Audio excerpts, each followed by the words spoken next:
Hey guys, welcome back to the channel. It's Michael B, and we got a little bit of gaming news to share with you today. First up, I want to talk about the Nintendo Switch 2 and the absolute disastrous rollout it's had so far. One of the big complaints is on the price points, and Nintendo did in fact respond to those price points, and let's just say they need a new spin doctor or PR person to help their executives. On top of that, we've got some news on the GRS Build-A-Cade FU, the most anticipated multi-cade coming out this year. May not be coming out this year. It looks like it's going to be delayed. We'll give you some more information on that. And last but not least, the Wonderland Amusements Kickstarter should have clued up right around by the time this video is published, but we've got an update for those of you worried about potential changes in the price due to tariffs.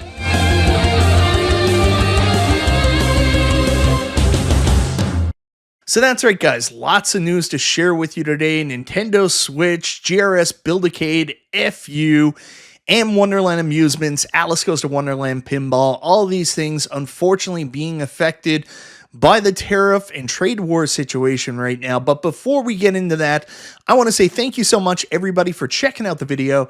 Guys, I always appreciate the support. If this is your first time to the channel, you like what you see, go ahead, subscribe, click the bell for notification.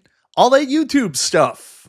So first up, let's talk about the Nintendo Switch 2, and it's amazing the difference in excitement going back from just a week ago when the actual live or Nintendo Direct announcing this was coming out.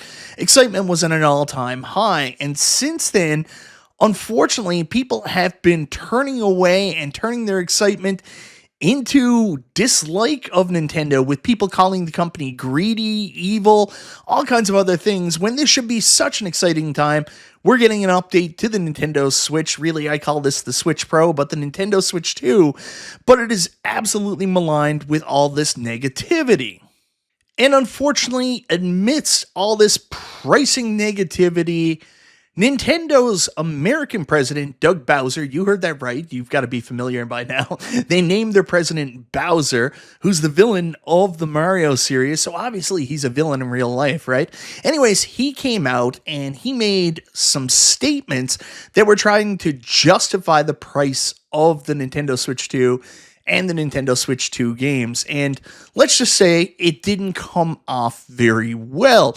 I think the PR people at Nintendo need to think real hard about what they're going to say next, because this was not a benchmark moment for Nintendo or their corporate strategy or the view of the public, because the Nintendo president came out and told people, if the Nintendo Switch is too expensive for you, just keep playing on the Nintendo Switch. So you heard that right. If you're poor, too bad, just keep playing the Nintendo Switch.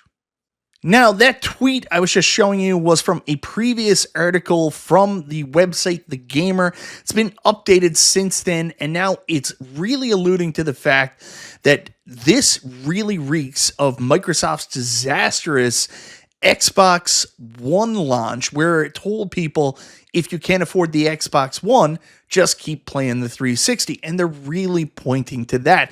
There were some other really boneheaded comments about like the variable pricing model, which really doesn't make any sense. Like, they basically said, listen, we deserve $80 because you don't understand how much time and passion went into creating this game. So that's really what we deserve for making it. It doesn't matter about market trends or what video games sell for. We're going to sell for what we feel our contributions are worth.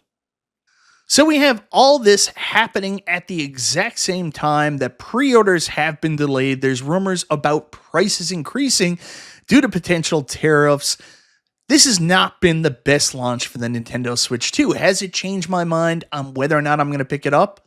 No, I'm still going to get it. I can't help myself. I'm one of those people. I'm part of the problem. But the interesting thing is, with the alleviation of the tariffs yesterday, all except for China, there's a possibility that the pre-orders, which have been delayed in the US and Canada, may actually reactivate any time now. It was originally supposed to go up for pre-order on April 9th. That got delayed, but we could see a turnaround very soon thanks to the 90-day delay on tariffs. Well, that's exciting news if you were looking forward to buying a Nintendo Switch 2. Honestly, in my opinion, the quicker that pre-order goes out, the less likely it is we're expected to see further price increases in the US or Canada. So hopefully that happens relatively soon. And thankfully, the 90-day alleviation on tariffs has super helped with that. I think Nintendo builds all their shit in Vietnam anyways. So the stuff going on with China right now doesn't necessarily impact the Switch 2, or at least it shouldn't. Unfortunately, the rest of this video also deals with tariff-related stuff, because while Nintendo looks to be building their products outside of China, some other home arcade companies aren't so lucky. One product a lot of us have been watching in the home arcade space has been Wonderland Pinball, this 80% to scale mechanical pinball for under $1,000. Kickstarter is just finishing up right now. We're in the last hour at the time I'm filming this video. And after a disastrous WonderCon showing, they did come back, provide an update, show the DMD working, show some of the game code, and that should have alleviated some people's concerns. In fact, my good friend B Kong, who actually went to check out the Alice Goes to Wonderland Pinball and potentially saved the day by helping them do something with the DMD after it got broken, he actually posted a lot of that footage that had some people concerned, but B did a 180 and kind of surprised people with other people backing out. B jumped in and backed the project. But despite that, a lot of questions remain with Wonderland Amusements. One looming over them would be, what is the effect of tariffs? I covered this on my Monday night show. Obviously, the Wonderland Amusements Alice Goes to Wonderland Pinball is in fact produced in China, so it's going to be subject to these enormous tariffs being placed on China by the US. These are the people that are impacted, the American companies that are using China for manufacturing. They're the ones who have to pay the money. So how would this impact Wonderland Amusement? Would there be increased prices for the Kickstarters? Would there be some kind of additional money going in? Would they be canceling orders? The answer was no, as we found out the other night as Wonderland Amusements were on the Corner Cade show. I don't know what they're doing on his show. I think they're trying to get people to back out of the Kickstarter. Community pariah and all he is.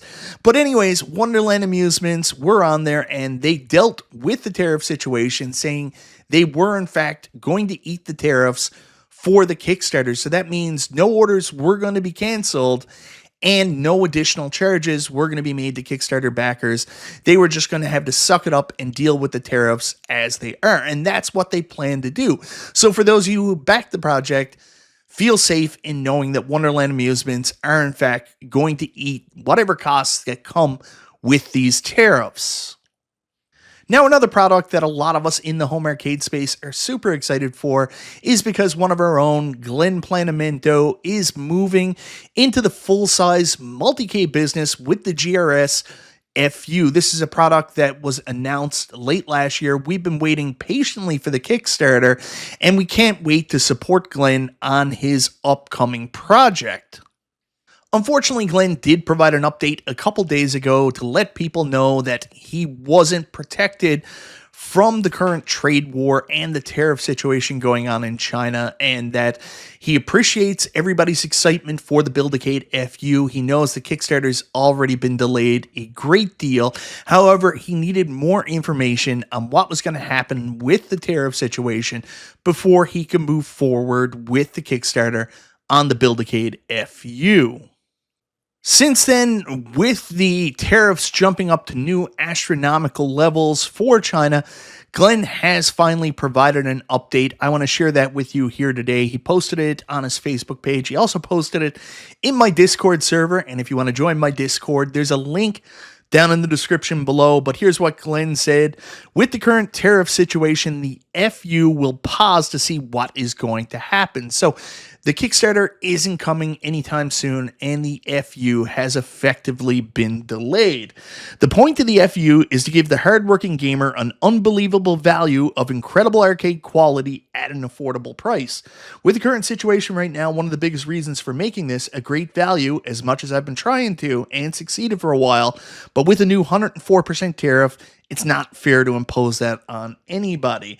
So the FU is still 100% coming. We just need to wait the whole situation to settle a little bit. It's disappointing, definitely for me, because I want you guys to have this in your hands to play, but I can't. In good conscience, continue with this current situation that's going to affect the cost all around the board. All the work I had to do to this point is moot once the tariffs went up so high. I beg your patience. They always say good things come to those who wait, but in this case, something amazing will come to those who wait. I will keep you guys updated as soon as we all see this current situation calm down.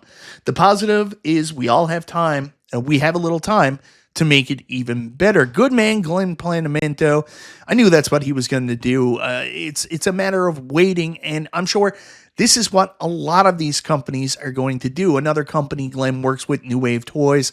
They've got pre-orders out there for, Golden Tee. They've got pre-orders out there for Crystal Castles, and I anticipate they'll do something similar. I know it's been a very long wait already, but they'll probably wait a little bit longer so they can get you those products at the prices they promised without having to change anything. So, good move on Glenn's part. I know it's disappointing for the community. We're not going to get it in our hands as soon as we expected, because this could be one of the best multicades we've ever seen, especially for the price. But this is the right move at this time. So that's the news I wanted to share with you today. The GRS Build-A-Cade FU is delayed, but not canceled. So we're going to have to wait a little bit longer till we jump on board the Kickstarter for that due to the tariff situation. Of course, Wonderland Amusements is saying they are going to be on schedule. Their Kickstarter should have just closed up, which was very successful. They did have a lot of people back out at the end, but if you were nervous, nothing to be nervous about. There's not going to be any price increases, and the product's not going to be canceled due to the tariff situation. And while Nintendo have shown all kinds of negative reactions to the situation with the tariffs and to the pricing and to consumers' responses, it looks like we might get some good news there as the tariffs have been lifted, and maybe that pre-order and the original price is going to happen after all. Anyways, guys, let me know in the comments down below, what do you think of today's news? I know a little bit disappointing, but some good news in there, right? We got to be positive. There's no other way to be right now. Anyways, guys, thank you so very much for watching. This is Michael B. the Game Genie. I'll talk to you next time.